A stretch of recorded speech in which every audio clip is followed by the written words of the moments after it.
So, Jason, I have an important question for you. I'm all ears. Is it time to get rid of EV SSL? Oh my God. We've asked that question. Get rid of are big words. Yeah. And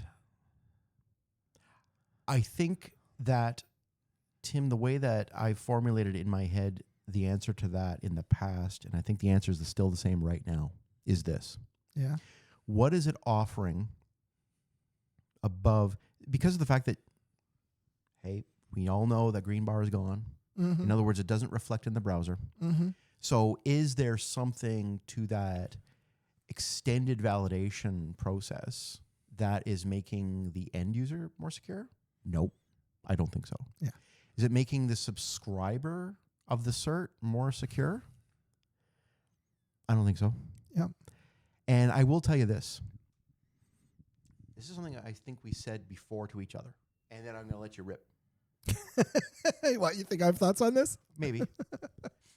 I'm just trying to get my words in now, which is if you combine CT logs with the WebPKI ecosystem, you combine it with CAB forum rules, not the EV rules, CAB forum standard rules, Yep. the BRs. The BRs. You combine all that. You combine the fact that we're ratcheting down DCV. You combine the fact that we're shortening certificate lifespans. Yeah. Add it all up.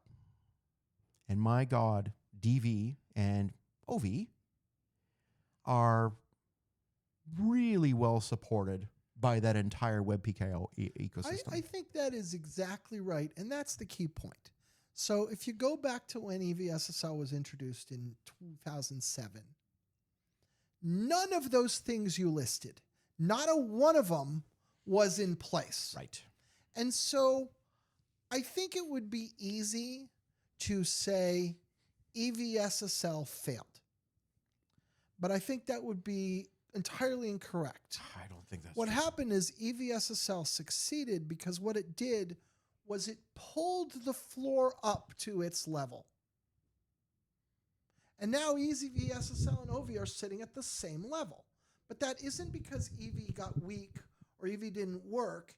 It's because OV went from non-existence to existent but a pale brother to EV up to an equivalently secure and trustworthy level. And this happened because of a bunch of things. It absolutely was things like CT logs. It absolutely things was the reduction in maximum term. One thing that most people don't remember was the EVGs, the EV guidelines, were the first time that a term max was ever introduced to public certificates. Exactly. They were capped at 2 years. That was new, right? So now we're down to well under 2 years. The codified rules for how to do authentication of all forms, not only OV authentication, but DV authentication.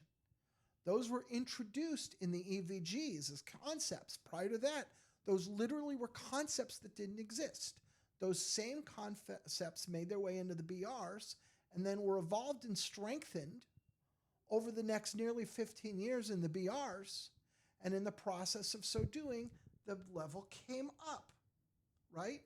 So I'm not sure quite what the analogy is. I guess the analogy is if you imagine an award-winning race car from the 1930s, and then you compare that to anything you and I can buy today, the thing we're driving today is faster than that race car. And that isn't because that race car got worse. It's because the level of everything else came up. And so when I look at that, and I look at the complete deprecation of the EV indicators, I say there is no meaningful difference between EV SSL and OV SSL. There are differences. There are letter of the law differences, but they're not differences that are important. And by the way, this is even more extreme in the code signing. right? Where you have EV code signing and standard code signing, and there's just no difference at all. And so when I look at it this way, I say, this is a meaningless distinction. You can get an EV cert, you can get a non-EV cert, and they both do the same thing. And they both, again, for any meaningful purpose, represent the same attestation about the user of that certificate, about the subscriber. So then I go, like, why do we have two? Why do we have two things with different names, with different sets of rules, where the difference between them is not of any material value or just any material meaning? And so then I start to say, why don't we just collapse them to one?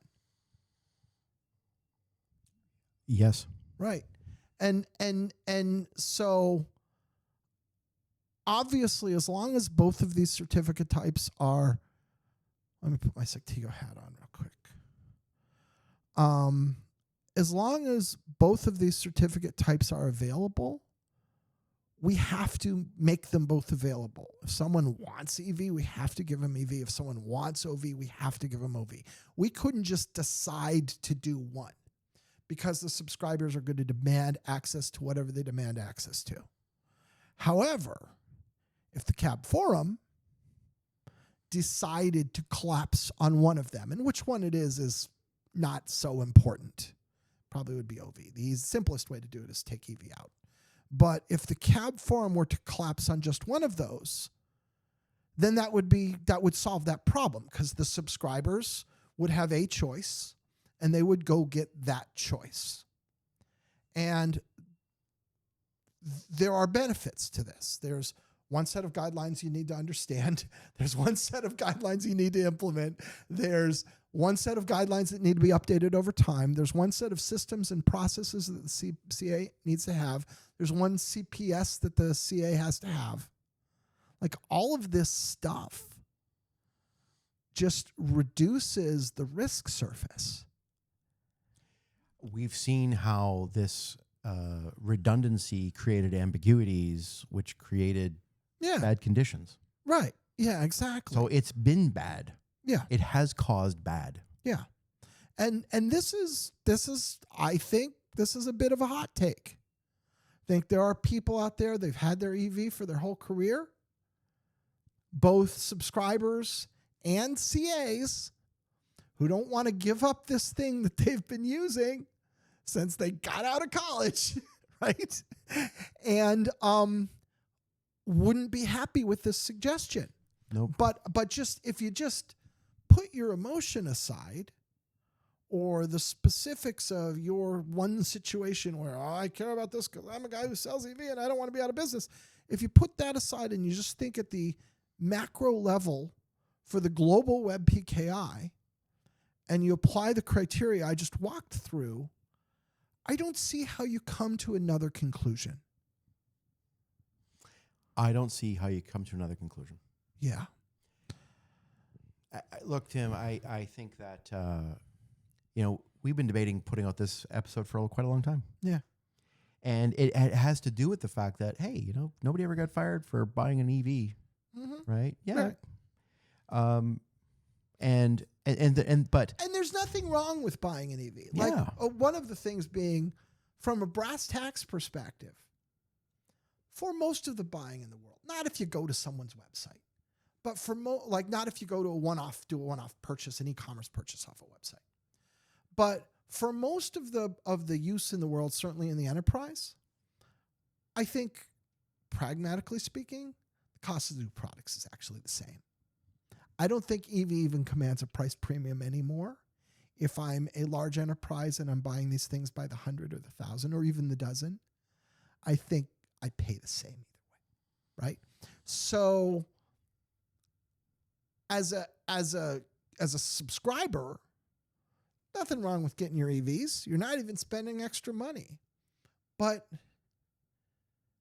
it's not making your life better in any way. And in the meantime, there's all those other overheads and all that risk surface on the ecosystem, on the CAs. And we'll have a better running system if we completely remove that unnecessary, redundant, and quite sizable component of it. I'm sorry I interrupted you. No. Yeah. No. I just, when we conclude, I wanted to say something kind of pithy and funny. Do it. I'm ready. Tim, by the way, for search engine optimization purposes, I did want to say that every time you say EV, I know that somebody's system is trained to think that we're talking about electric vehicles. That is true. So I should say the full word at least once. Extended validation SSL, or technically, if we're going to be technical, it's extended validation TLS. There you go. That is the correct term. That's right. Thank you, Tim. Thanks, Jay.